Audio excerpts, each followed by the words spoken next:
오늘은 여호수아서의 말씀 20번째 시간을 갖도록 하겠습니다. 이스라엘 백성들이 여리고성을 정말 하나님의 은혜 가운데 정복을 하지요.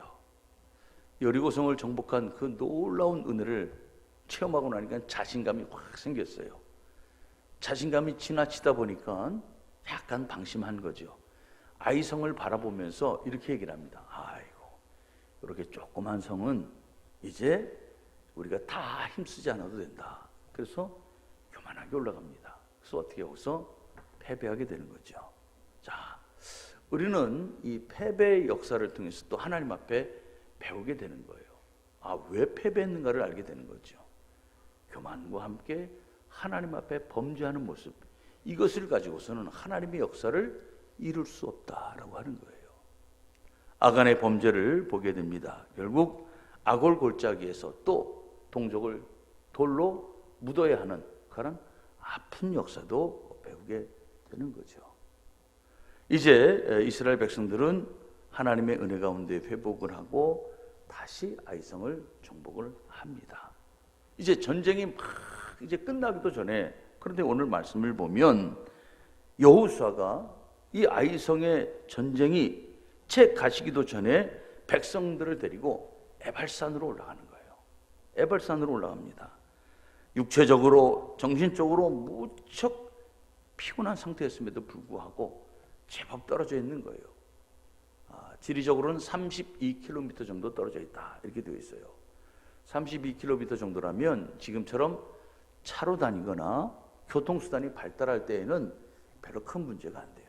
그런데 그 당시에는 다 도보잖아요.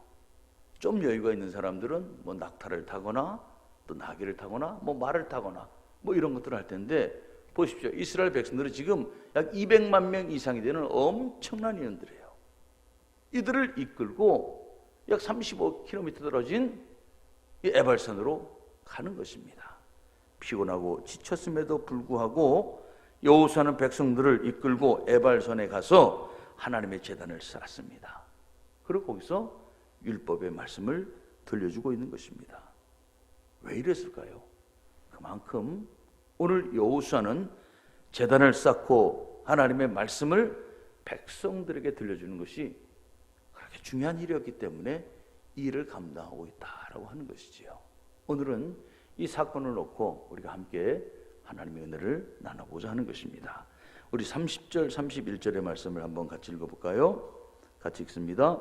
그때 여호수아가 이스라엘의 하나님 여호와를 위하여 에발산에 한 제단을 쌓았으니 이는 여호와의 종 모세가 이스라엘 자손에게 명령한 것과 모세의 율법책에 기록된 대로 쇠 연장으로 다듬지 아니한 새 돌로 만든 제단이라. 무리가 여호와께 번제물과 화목제물을 그 위에 드렸으며. 아멘. 먼저 에발산 위에서 예배를 드려지는 거예요. 에발산 위에서 예배를 드립니다. 많은 백성들을 이끌고 왜 에발산으로 갔을까? 왜 에발산으로 갔을까요? 에발산은 소위 세겜이라고 하는 지역의 랜드마크입니다. 랜드마크, 즉 대표 지역이라고 하는 거예요. 세겜 지역이라고 하는 곳에는 두 산이 서로 이렇게 마주보고 있습니다. 하나는 그리심산, 하나는 에발산이에요. 그런데 이 에발산이 그리심산이라고 하는 곳보다 약 59m 정도가 더 높다고 해요. 그러니까 제일 높은 산이라는 의미가 있지요. 그런데 여기서 제단을 쌓고 예배를 드렸다라고 하는 것입니다. 왜 그랬느냐라고 하는 거예요. 왜 그랬느냐? 이 이유는 신명기 27장에 보면 바로 나와 있습니다. 신명기 27장 4절부터 우리 7절의 말씀을 또 한번 같이 볼까요? 제가 읽습니다. 너희가 요단을 건너거든 내가 오늘 너희에게 명령하는 이 돌들을 에발산에 세우고 그 위에 석회를 바를 것이며 또 거기서 내 하나님 여호와를 위하여 제단 곧 돌단을 쌓되 그것에 쇠 연장을 대지 말지니라. 너는 다듬지 않은 돌로 내 하나님 여호와의 제단을 쌓고 그 위에 내 하나님 여호와께 번제를 드릴 것이며 또 화목제를 드리고 거기에서 먹으며 내 하나님 여호와 앞에서 즐거워하라. 너는 이 율법의 모든 말씀을 그 돌들 위에 분명하고 정확하게 기록할지니라. 아멘. 여러분, 오늘 여호수아가 이스라엘 백성들을 데리고 에발산에 가서 행하는 모든 일들이 신명기서에 그대로 기록이 되어 있다라고 하는 거예요. 자, 그러면 이 명령은 어디서 나왔느냐고 하는 거죠. 모세가 명령하는 것입니다. 모세가 명령하는 거예요. 모세는 하나님의 약속을 직접 받은 사람입니다. 하나님께서 젖과 꿀이 흐르는 땅에 들어가게 하시겠다고 하는 이 약속을 직접 받은 사람이에요. 그런데 세월이 흘러 이스라엘 백성들이 가나안 땅에 들어가게 됐을 때 모세는 생각하는 것이 있었어요. 그것은 바로 하나님의 은혜로 가나안 땅에 들어가게 될 터인데, 하나님의 약속이 이루어져서 우리가 가나안 땅에 들어가는 것인데, 세월이 흐르고 또 자기가 세상을 떠나고 나면 사람들은 하나님의 약속을 잊어버리고 하나님의 은혜를 잊어버릴 것이다 라고 하는 것을 생각한 거예요. 그래서 모세는 여호수아에게 이야기를 하는 것입니다. 언젠가 가나안 땅에 들어가게 되면 그때 에발산에 가서 제단을 쌓고 거기서 하나님 앞에 번제와 화목제를 드리고 거기에 돌에다가 하나님의 말씀을 기록하라. 이것을 명령을 해놓은 것입니다. 하나님의 말씀을 기억하고 그 은혜를 기억하라고 모세가 일찍이 이야기를 해놓은 거예요. 그런데 여호수아가 오늘 아이성을 정복하고 이제 막 승리의 기쁨, 그리고 또 전쟁의 그 수습도 채 끝나기 전에 백성들을 이끌고, 그 많은 백성들을 이끌고 에발산으로 가는 거죠. 어떻습니까? 전쟁도 치렀습니다. 큰 일을 치렀습니다. 피곤합니다. 힘들어요. 좀 쉬고 싶을 거예요. 그럼 우리는 이 핑계 저 핑계 대고 소위 시간을 끌 거예요. 조금만 더 여유 있게, 뭐 다 끝났는데 조금만 좀 숨 좀 돌리고 조금만 더 좀 어떻게 좀 기운을 차리고 나서 그때 가면 되지 않을까 생각할 수 있어요. 그런데 여호수아는 그게 아니에요. 승리가 끝나자마자 바로 가는 거예요. 아직 전쟁의 그 여운도 채 끝나기 전에 그는 백성들 이끌고 가서 기억하는 것입니다. 이 전쟁의 승리는, 그리고 가나안 땅에 들어올 수 있는 축복은 하나님의 은혜였다라고 하는 거죠. 하나님의 약속이었다라고 하는 것입니다. 그것 때문에 들어왔으니 그것을 기억하고 그것을 기념하는 것입니다. 우리는 어려울 때는 정말 겸손합니다. 힘들고 어려울 때는 겸손합니다. 고개를 낮춥니다. 허리를 숙입니다. 무릎을 꿇습니다. 목소리도 낮춥니다. 다 낮춰요. 그런데 어느 순간 어떻습니까? 조그마한 권력이 주어지면, 조그마한 여유가 생기면, 조그마한 힘이 생기면, 조그마한 무언가 자기에게 뭔가 좀 소위 갑질할 것이 생기면 어떻게 돼요? 달라지잖아요. 눈빛이 달라지고요, 목소리가 달라지고요, 고개가 빳빳해지고요, 허리가 꼿꼿해지고요, 무릎을 꿇지 않습니다. 벌써 태도가 달라지지 않습니까? 이게 우리의 모습이에요. 이게 우리의 일반적인 모습이라고 하는 것입니다. 그러나 오늘 여호수아는 달랐어요. 이 전쟁의 기쁨, 전쟁의 자랑스러움, 이 전쟁의 영광을 누리기도 전에 하나님 앞에 먼저 달려가서 예배하는 거예요. 하나님 앞에 먼저 달려가서 그 은혜에 감사하고 있는 것입니다. 여기 다듬지 아니한 돌로 제단을 쌓았다, 이렇게 얘기를 해요. 다듬지 아니한 돌로 제단을 쌓았다. 여러분, 제단 그러면 우리로 말하면, 우리 뭐 이제 추석 얼마 전에 지났으니까요, 성묘하러 가면 우리가 생각나는 것들이 있어요. 성묘. 여러분, 저희 집만 해도 이제 어르신들 다 돌아가시고 나서 가족 이렇게 묘지를 만들었습니다. 그래서 할머니, 할아버지, 또 부모님들, 그 다음에 또 저희들 자리 이렇게 조그맣게 만들어 놨어요. 공원 묘지에다 모셨어요. 그러니까 똑같아. 자, 그런데 옛날 산소에 가면 그런 묘지들 있지 않습니까? 그 자랑스러운 부모님들 위해서 묘도 크게 만들어 놓고, 그렇죠. 거기에 또 망대라고 그래서 이렇게 촛불처럼 이렇게 크게 만들어 놓은 망대라는 게 있어요. 기둥 같은 게 있죠. 망대가 있고, 또 있는 집은 그 옆에다가 또 사자나 해태, 뭐 이런 호랑이 이런 것들을 상을 또 만들어 놓기도 합니다. 그리고 어때요? 묘 앞에는 돌로 만든 큰 또 상을 이렇게 만들어 놓습니다. 만들어 놓은 이유는 잘해드리고 싶어서 그런 거예요. 생전에 못했던 효도 조금 더 우리가 죄송한 마음으로 이렇게 해놓고 자는 것입니다. 여기는 두 가지 의미가 있죠. 부모님들에게 잘해드리고 싶은 마음도 하나 있고, 또 하나는 후손들이 잘 되었습니다라고 하는 것을 많은 사람들에게 보여줘서 또 부모님의 영향력을 보여주고 싶은 마음이 있는 거예요. 그래서 꾸미는 거예요. 자, 그런데 이왕이면 그렇게 해드리고 싶은데, 우리도 하나님 앞에 그렇게 해드리고 싶은데, 우리도 그렇게 멋있게 제단을 만들어서 그렇게 예배하면 참 좋겠는데, 하나님은 우리 가운데 그렇게 말씀하지 않으세요. 다듬지 아니한 돌로 제단을 쌓아라. 이게 무슨 말일까요? 오늘 이 자리에 온 것은 우리가 내세우거나 우리가 자랑하거나 우리가 뭘 할 것이 하나도 없이 오직 하나님의 은혜요, 하나님께서 이 자리를 만들었고 하나님께서 준비하신 자리다라고 하는 거예요. 그런 의미에서 아무런 손도 대지 아니한 쇠로 만든 연장으로 다듬지 아니한 제단을 거기에다 만들어 놓고 하나님 앞에 예배를 드리는 것입니다. 오직 하나님의 은혜, 오직 하나님께서만 만드신 자리임을 이야기하는 것이죠. 그러니까 이스라엘 백성들이 에발산에서 기도한다라고 하는 것은 오직 하나님의 은혜, 하나님의 약속입니다. 하나님만 영광받아 주시옵소서. 우리는 나타낼 것이 아무것도 없습니다. 하나님의 말씀, 하나님의 약속, 그것뿐입니다 라고 하는 거예요. 사랑하는 성도 여러분, 우리 가운데 잘 되는 일이 있고 우리 가운데 형통한 일이 있고 우리가 하나님 앞에 간절히 기도했는데 그 기도가 이루어지면 제일 먼저 해야 할 것은 내 이름이 드러나는 것, 내가 어떻게 살아왔는 것을 이야기하는 것이 아니라 하나님의 은혜를 고백할 수 있는 우리가 되어야 할 줄로 믿습니다. 이것을 가르쳐 주는 거예요. 이 전쟁, 여기까지 온 역사, 수많은 고비고비를 넘었던 수많은 과정들 다 하나님의 은혜였습니다. 하나님의 은혜였습니다.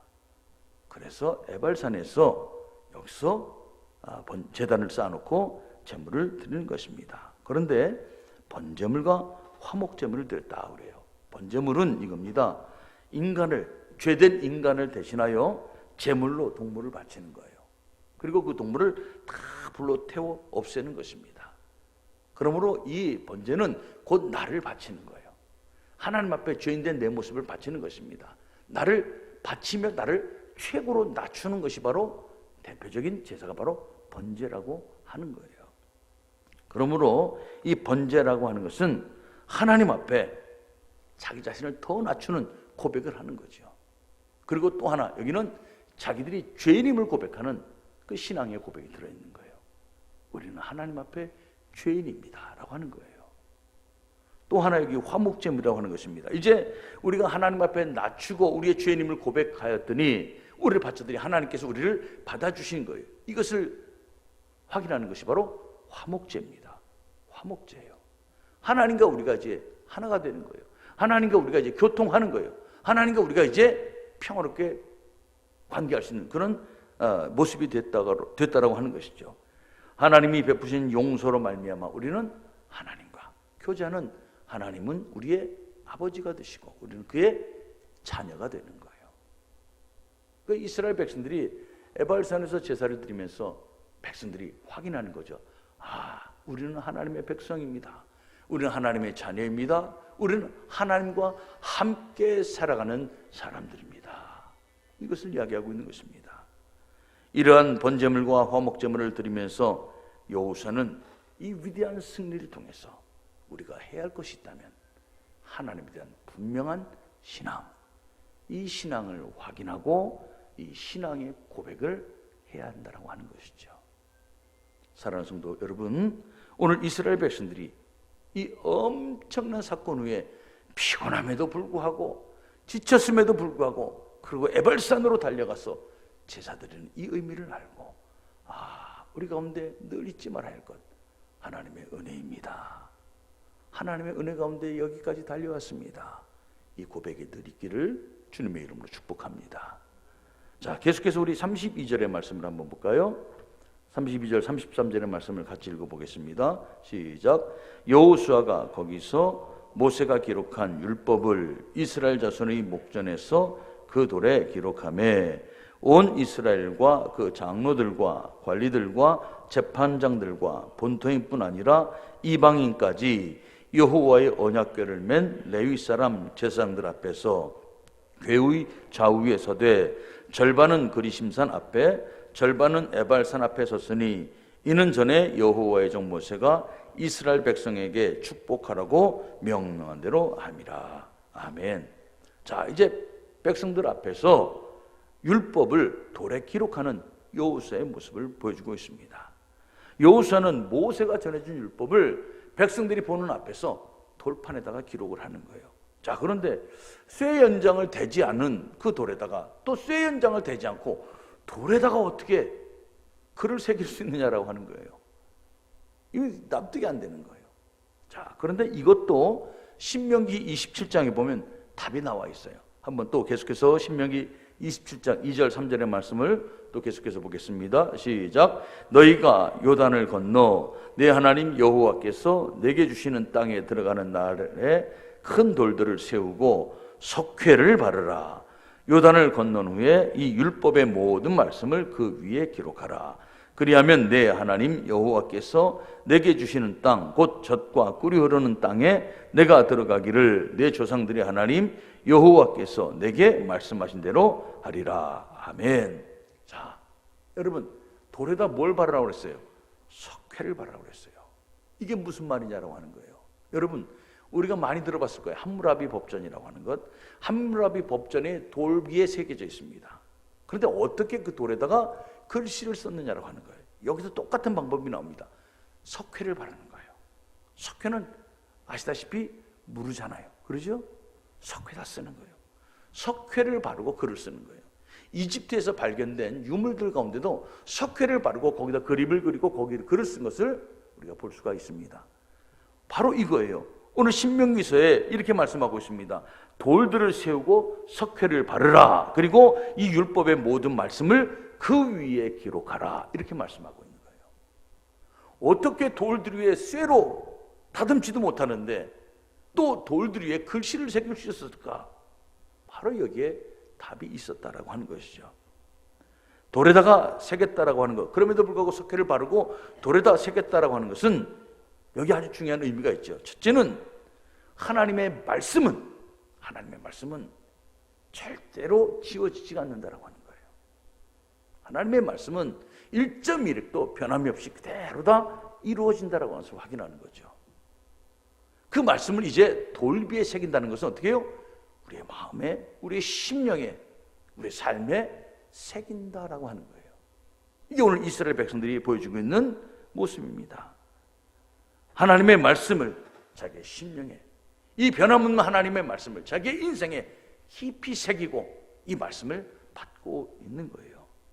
자, 이제 율법을 기록한 돌비가 있습니다. 그리고 그 옆에 제사장들이 메고 온 언약궤가 있습니다. 이 언약궤를 중심으로 절반은 그리심산, 절반은 에발산 앞에 섰다 그랬어요. 이게 굉장히 어려운 말이에요. 아니 아무리 작은 동네라고 해도 이 산에서 저 산까지 얼마나 먼데 이 많은 사람들 이렇게 세우고 했겠느냐라고 하는 거예요. 이것을 표준 세번역이라고 하는 성경을 보면 이해를 쉽게 할 수 있어요. 우리 표준 세번역 8장 33절의 말씀을 한번 더 보겠습니다. 제가 읽습니다. 온 이스라엘 백성은 장로들과 지도자들과 재판장들과 이방 사람과 본토 사람과 함께 궤의 양쪽에 서서 주님의 언약궤를 맨 레위 사람 제사장을 바라보고 서 있었다. 백성의 절반은 그리심산을 등지고 서고 절반은 에발산을 등지고 섰는데 이것은 전에 주님의 종 모세가 이스라엘 백성을 축복하려고 할 때 명령한 것과 같았다. 아멘. 그 산 앞에 가서 섰다는 개념이 아니라 어떻게 해요? 그 산을 등지고 저기 산이 있지만 내가 그 산을 등지고 선 거예요. 그러니까 나는 지금 어디 서 있는 거예요? 산 앞에 서 있는 거예요. 산 앞에. 앞에 돌비가 있습니다. 그리고 거기 제사장들의 언약궤가 있습니다. 이것을 중심으로 백성들이 쭉 두 편으로 서서 쭉 서 있는 거예요. 한쪽은 그리심산을 등지고 한쪽은 에발산을 등지고 서 있는 거예요. 여러분, 산 앞에 서 있다는 것은 우리가 산 꼭대기 가서 그 앞에 딱 서 있는다는 그런 개념도 있지만, 큰 산인 경우에는 어떻게 해요? 멀찍이 서 있으면 우리는 그 앞에 서 있다, 이렇게 말하는 표현인 거예요. 자, 이렇게 서서 백성들이 서 있는 것입니다. 돌비어 언약궤를 중심으로 쭉 세웠습니다. 여호수아는 온 백성들이 기억하기를 원했어요. 온 백성들이 새기기를 원했습니다. 그것은 바로 하나님의 은혜였습니다. 온 백성들을 모아놓고 돌비를 새깁니다. 그들 눈앞에서 새기는 거예요. 그리고 그들을 절반으로 나눠서 다 둘러보게 하는 거예요. 이것은 무슨 말입니까? 백성들이 우리는 하나님 아니고서는 살 수 없습니다, 이것을 보라고 하는 거예요. 우리는 하나님의 백성이어야 합니다, 이것을 천명하는 거예요. 우리는 하나님 품을 떠나서는 우리는 존재할 수가 없습니다. 우리는 하나님의 사랑이 아니고서는 이 땅에 감히 들어올 수도 없었습니다. 그러므로 이 모든 것들을 이루신 우리 하나님, 그 하나님을 바라보고 그 하나님 중심에 서고 그 하나님이 중심에 서 계셔야 하고 우리는 그 하나님 곁에 머물러야 합니다, 이것을 말하는 거예요. 여러분, 잘 나갔지 않습니까? 어려운 전쟁 이겨내지 않았습니까? 여러분, 실패했지만 다시 자기들은 회복해서 무찔러내지 않았습니까? 얼마나 자기 자신에 대해서 자신감이 생기고 얼마나 자기 자신에 대해서 뿌듯해하겠어요. 그런데 그게 아니라는 거죠. 하나님의 은혜, 하나님의 사랑, 하나님의 인도하심, 여기에 포커스가, 초점이 맞춰져야 한다고 하는 거예요. 우리말에 이런 말이 있습니다. 은혜는 흐르는 물에 새기고 원수는 어디 새긴다고 그랬어요? 돌에 새긴다고 그랬어요. 이 이야기는 무슨 말입니까? 그만큼 은혜를 기억한다는 게 어려운 거예요. 은혜를 기억한다는 게 어려운 거예요. 사랑하는 성도 여러분, 우리 가운데 하나님의 은혜가 있다면 그 은혜를 늘 기억해야 할 것입니다. 제가 군에 있을 때 지휘관, 제가 섬겼던 부대의 지휘관이 종교가 달랐어요. 기독교가 아니세요. 그런데도 불구하고 이분 만나서 얘기하면 성경을 너무도 잘 알아요. 성경 말씀을 가끔씩 막 이렇게 인용하면서 저한테 대화를 하세요. 그래서 제가 물어봤어요. 아니, 어떻게 기독교가 아니신데 이렇게 성경을 많이 아십니까? 이렇게 얘기를 했어요. 그랬더니 이분이 한참 지나서 이렇게 고백을 하시더라고요. 사실은 제가 지금 별을 이렇게 달고 있지만 소령 때까지는 교회 다녔습니다, 그런 거예요. 소령 때까지는 교회를 다녔다는 거예요. 아니, 그런데 왜 지금은 교회 안 나오시고 딴 데 가 계십니까? 그랬더니 이렇게 얘기를 하세요. 자기가 소령 때 정말 힘들고 어려운 그 부서에 근무하고 있었는데 왜 힘들고 어려웠냐면 바로 위에 있는 상관이 교회 안수 집사님이었대요. 그분 때문에 힘들었대요. 그분 때문에 너무 힘들고 그분이 너무 괴롭혀서 그분 안 보려고 딴 데 갔대요. 그분 안 보려고 딴 데 갔는데 그 걸음이 지금까지 돼서 별을 이렇게 많이 달고 이렇게 많은 사람들 앞에 지휘관으로 섰는데도 불구하고 이제는 교회 다니지 않는 사람으로 서 있는 거예요. 그래서 제가 교회 오셔야지요.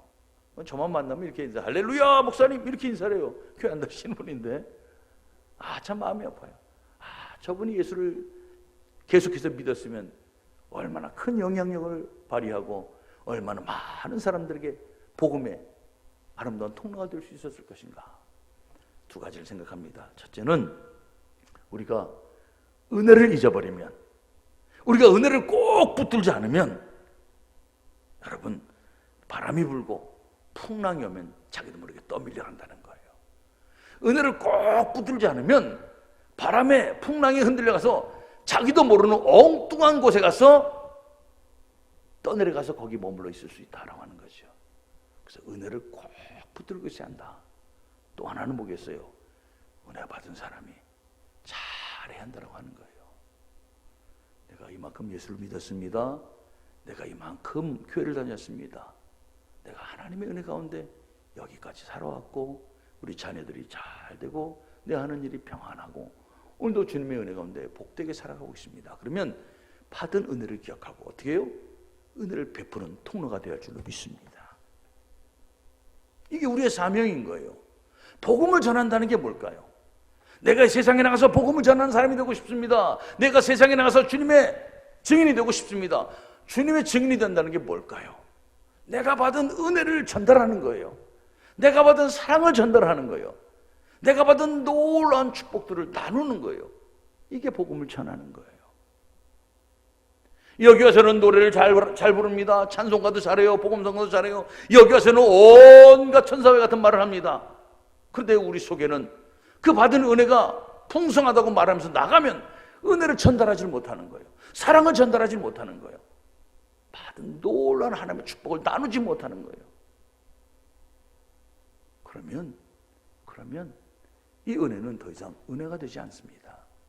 오히려 은혜는 독이 될 수도 있는 거예요. 독이 될 수도 있는 거예요. 하나님께서 나 혼자 잘 먹고 잘 살라고, 하나님 나 혼자 편안하게 살려고 우리에게 은혜를 주시는 건 아니지 않습니까? 사랑하는 성도 여러분, 이스라엘 백성들은 지금 하나님의 은혜 앞에 하나님의 은혜를 고백하고 하나님의 은혜를 나누고 있고 하나님의 은혜를 선언하고 있는 것입니다. 우리도 똑같아요. 우리도 하나님 앞에 받은 은혜가 있는 줄로 믿습니다. 받은 은혜가 있다면 이 은혜를 가지고 어떻게 살아가야 할 것인가 생각해야죠. 마음 씀씀이가 달라야 할 줄로 믿습니다. 말 한마디가 달라야 할 줄로 믿습니다. 생각이 달라야 할 줄로 믿습니다. 우리가 만나는 사람들 속에 복음의 증거가 나와야 할 줄로 믿습니다. 이게 우리에게 필요한 거예요. 말씀을 새겼다는 게 뭘까요? 말씀을 줄줄이 암송한다는 게 새기는 건 아닐 것입니다. 말씀을 많이 암송한다는 것이 우리가 신앙을 잘한다, 그건 아닐 것입니다. 한마디의 말씀을 배워도, 한마디의 말씀을 새겨도 그 말씀대로 실천하고 그 말씀 속에 있는 은혜를 알고 은혜대로 사는 것, 그게 바른 신앙인 줄로 믿습니다. 그렇게 사는 거예요. 지금은 그것이 필요한 시대예요. 여러분, 우리가 코로나로 인해서 교회가 많이 세상 사람들로부터 안 좋은 평가를 받습니다. 여러 가지 많은 이유가 있지만 우리가 생각해 봐야 할 것, 그 중에 하나가 있다면, 우리가 그동안 하나님의 은혜를 많이 이야기하고 하나님의 사랑을 많이 이야기하고 하나님의 축복을 많이 이야기하는데 우리가 제대로 전달하지 못했구나, 제대로 나누지 못했구나, 제대로 실천하지 못했구나. 그랬더니 사람들이 기다렸다가 이제 우리를 보고 더 이상 참지 못해서 그래서 이제 이렇게 말하고 있구나, 이렇게 생각해 보는 것도 틀리지는 않을 것입니다. 틀리지는 않을 거예요.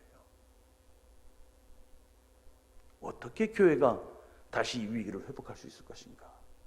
어떻게 교회가 이 위기를 다시 극복하고 이 땅에 복음을 제대로 증거하고 주님의 증인으로 많은 사람들을 이곳으로 불러서 여기에 천국이 있습니다, 여기에 행복이 있습니다, 여기에 소망이 있습니다, 여기에 하나님의 사랑이 있습니다, 여기에 하나님이 주시는 놀라운 즐거움이 있습니다. 어떻게 이것을 우리가 이야기할 수 있을 것인가? 다시 말씀드립니다. 은혜를 기억하고 은혜를 나누며 사는 것, 이게 방법인 줄로 압니다. 이게 방법이에요. 이게 방법이에요. 우리가 아는 것이 부족해서 못하는 것이 아니에요. 배운 것이 부족해서 못하는 것이 아니에요. 우리의 마음 씀씀이, 우리의 마음속에 은혜를 기억하지 못하고 은혜를 새기지 못한 우리의 마음, 이 마음을 돌아보고 하나님의 은혜를 다시금 살피고 은혜를 나눌 수 있기를 주의 이름으로 축복합니다. 우리 한번 34절의 말씀, 35절의 말씀 또 계속해서 읽어보겠습니다. 시작. 그 후에 여호수아가 율법책에 기록된 모든 것대로 축복과 저주하는 율법의 모든 말씀을 낭독하였으니 모세가 명령한 것은 여호수아가 이스라엘 온 회중과 여자들과 아이와 그들 중에 동행하는 거류민들 앞에서 낭독하지 아니한 말이 하나도 없었더라. 아멘. 여호수아가 율법책에 기록된 모든 것대로 축복과 저주하는 율법의 말씀을 낭독했다라고 하는 거예요. 여러분, 여기 중요한 것이 있죠. 말씀에는요, 축복도 있지만 뭐도 있어요? 저주의 말씀도 있어요. 율법은 크게 이런 골격입니다. 순종하면 하나님께서 생명을 주실 것입니다. 하지만 불순종하면 뭐가 따라와요? 죽음이 올 것이다. 이게 율법이에요. 순종하라. 그러면 내가 너에게 생명을, 풍성한 생명을 줄 것이다. 그러나 불순종하면 거기에는 죽음이 따라온다.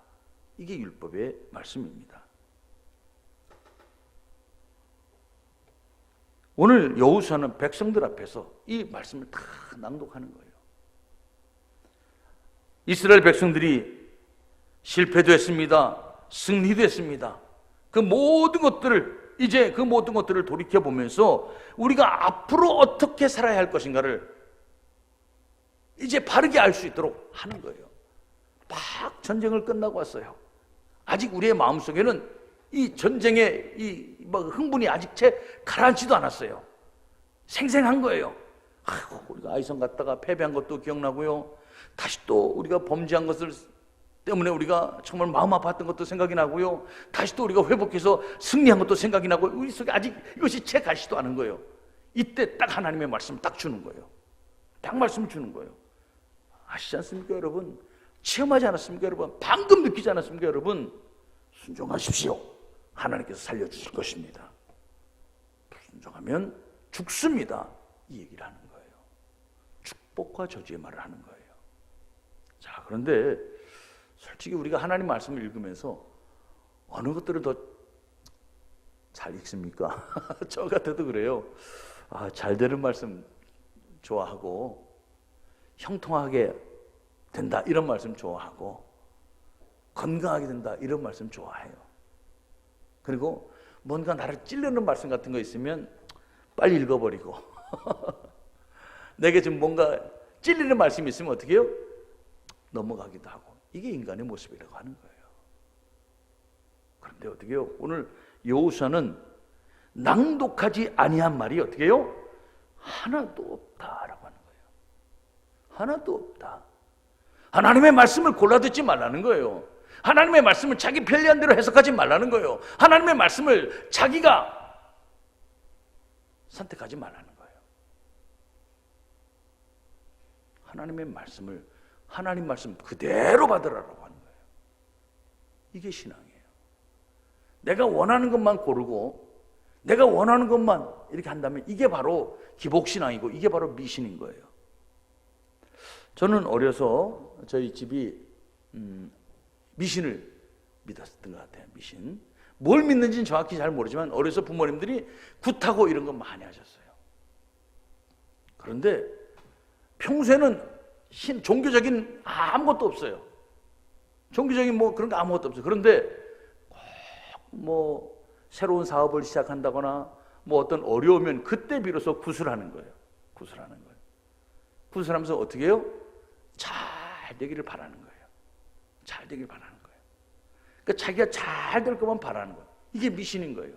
자기가 잘 될 것만 취해서 그것만 딱 따르는 것. 이게 기복주의라고 하는 거예요. 오늘 그런데 말합니다. 하나도 축복과 저주의 말씀 하나도 낭독하지 아니한 말이 없었다. 그대로 다 들려주는 것입니다. 이스라엘 백성들은 확실하게 배웠습니다. 확실하게 배웠어요. 땅의 것 괜히 쓸데없이 욕심냈다가는 잘 되는 것이 아니라 오히려 죽음이 온다는 것도 알았고요. 그리고 우리가 슬쩍슬쩍 하나님의 눈을 피한다고 했지만 하나님의 눈을 피할 수 없음도 알았습니다. 하나님 끝까지 찾아내시잖아요. 그것도 알았습니다. 오직 하나님의 말씀에 순종하고 그 말씀에 움직일 때 모든 것들은 새로워질 수 있다라고 하는 것, 그것도 알았습니다. 빠짐없이 다 들려준 것이죠. 사랑하는 성도 여러분, 이제 이것이 중요합니다. 우리의 신앙이 어떤 신앙인가? 오늘 우리가 하나님 앞에 신앙생활 한다고 하면서 어떤 신앙생활을 하고 있는가? 하나님의 말씀을 하나님의 말씀답게 받을 수 있는 저와 여러분 되기를 주의 이름으로 축복합니다. 이게 중요한 거예요. 오늘 에발산 위에서 하나님 앞에 예배드리고 있는 우리 이스라엘 백성들의 모습을 한번 그려보시기 바랍니다. 앞으로 가나안 땅에 정착을 해서 어떻게 살아가야 할 것인가 결정하고 있는 거예요. 어떻게 사는 것이 잘 살 수 있을 것인가 결정하고 있는 것입니다. 소위 마음먹기에 달려 있다라고 하는데, 마음먹기란 이겁니다. 하나님의 은혜를 잊지 않고 그 은혜를 늘 구하며 사는 것입니다. 좌로나 우로나 치우치지 않고 그 말씀을 바라보며 말씀에 순종하는 것입니다. 그러면 잘 될 것이라고 하는 거죠. 어려운 때입니다. 힘든 때입니다. 이럴 때일수록 우리가 믿음의 중심을 잘 잡아서 나아갈 수 있기를 주님의 이름으로 축복합니다. 기도하겠습니다. 사랑과 은혜가 풍성하신 아버지 하나님, 오늘 에발산 위에서 하나님 앞에 제단을 쌓고 예배하는 여호수아와 이스라엘 백성들의 모습을 보게 됩니다. 하나님의 은혜를 기억하고 하나님의 은혜 앞에 겸손히 예배하는 이스라엘 모습들, 그리고 그 말씀을 가슴에 새기고 돌판에 새기고 앞날의 기준으로 삼는 모습을 또한 보았습니다. 아버지 하나님, 하나님의 말씀은 하나도 땅에 떨어짐 없이 그대로 다 이루어질 줄로 믿습니다. 말씀을 말씀대로 받고 말씀대로 이루어짐을 믿고 말씀에 의지하여 살아가는 우리가 되게 하옵소서. 어려운 때일수록 믿음의 중심을 잘 잡게 하여 주시옵소서. 예수 그리스도의 이름으로 기도합니다. 아멘.